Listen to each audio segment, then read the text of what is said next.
Velkommen til Rytteriets sportsredaktion. Cykelløbet Tour de France blev efter 3 års fravær igen afviklet med Jørgen Leth som medkommentator på TV2. Vi har ringet til Jørgens mobil for at høre, om han allerede nu er begyndt at se frem mod næste års tur. Og Jørgen, er du med os? Det kan du tro, jeg er. Jørgen er med på telefonen. Fuldstændig. Det er dejligt at høre, Jørgen. Og hvad går du rundt og laver for tiden? Jeg er et nøgent menneske. Okay. Er du nøgen lige nu, eller? Jeg er et nøgent menneske, der drikker rom og spiser ananas. Og det lyder lækkert. Det er rigtig lækkert. Jeg er et nøgent menneske, der spiser og drikker. Okay, men hvor er du lige nu, Jørgen? Jeg ligger i min hotelseng på det lille Hotel Hemingway i Havana. Nå, du er på Cuba. Det lyder spændende. Er du i gang med at filme, eller skriver du måske nye digte? Nej, jeg ser på min krop. Iagttager den. Ser på mine fødder. Mine ankler. Jeg udforsker min nøgne krop. Minutiøst.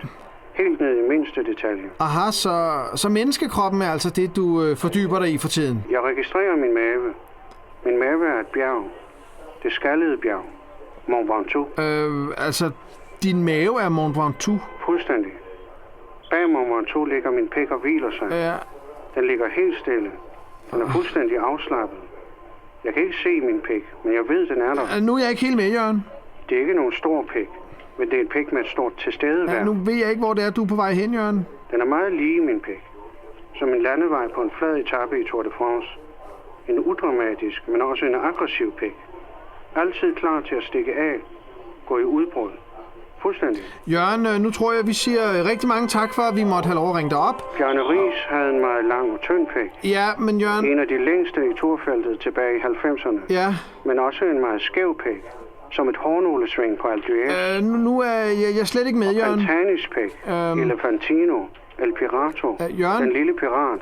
En meget lille, men fuldstændig uopslidelig pik. Jørgen, vi lægger på nu. Og Indurain. Den brune muskel. Med den fede, mørke pik. Jørgen? Umulig at ryste af sig. Og Eddie Merckx pik. Pikken over alle andre pikke. En legendarisk pik. Ja, vi siger tak til Jørgen Leth her på telefon fra Havana. Jeg er et nøgent menneske. Et af de mest nøgne mennesker, jeg nogensinde har set.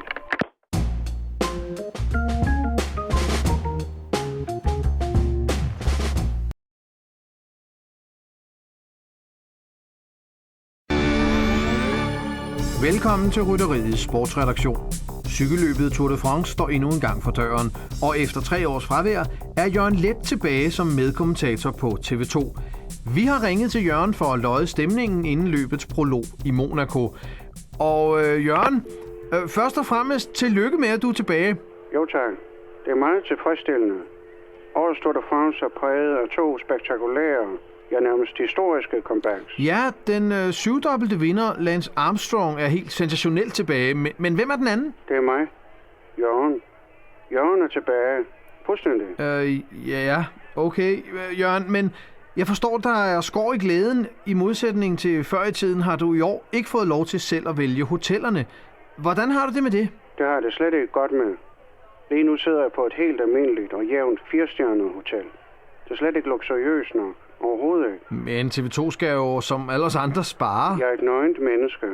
Et af de mest nøgne mennesker, jeg nogensinde har set. Okay, du er nøgen lige nu? Fuldstændig.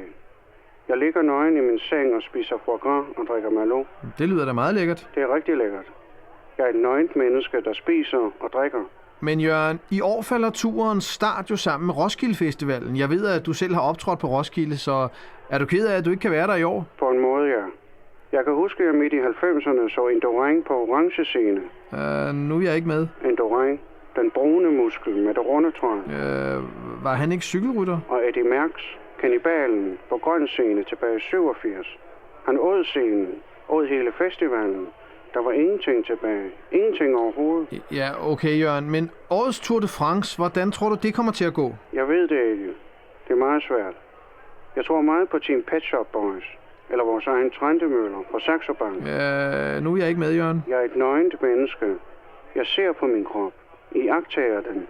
Undersøger den. Nu ved jeg ikke, hvor du er på vej hen, Jørgen. Jeg må erkende, at jeg ikke når bliver klar til årets Tour de France. Skulle du da have kørt med? Jørgen er med igen. Ja, tak. Jeg tror, at vi siger tak til Jørgen Leth. Det er mig, der er Jørgen. Jeg er et nøgent menneske. Et af de mest nøgne mennesker, jeg nogensinde har set.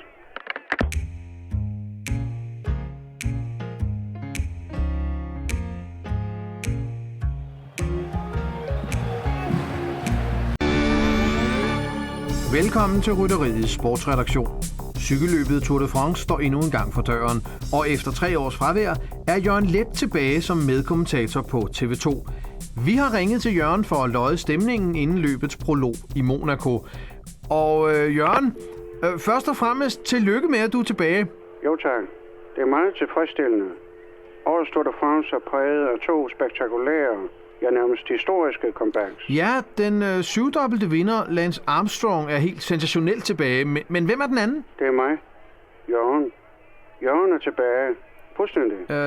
Ja, okay, Jørgen, men jeg forstår, der er skår i glæden. I modsætning til før i tiden har du i år ikke fået lov til selv at vælge hotellerne.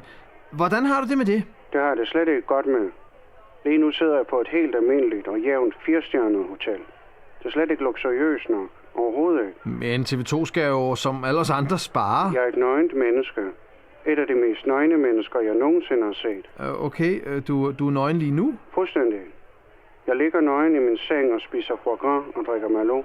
Det lyder da meget lækkert. Det er rigtig lækkert. Jeg er et nøgent menneske, der spiser og drikker. Men Jørgen, i år falder turen start jo sammen med Roskilde Festivalen. Jeg ved, at du selv har optrådt på Roskilde, så er du ked af, at du ikke kan være der i år? På en måde, ja. Jeg kan huske, at jeg midt i 90'erne så Indurain på orange scene.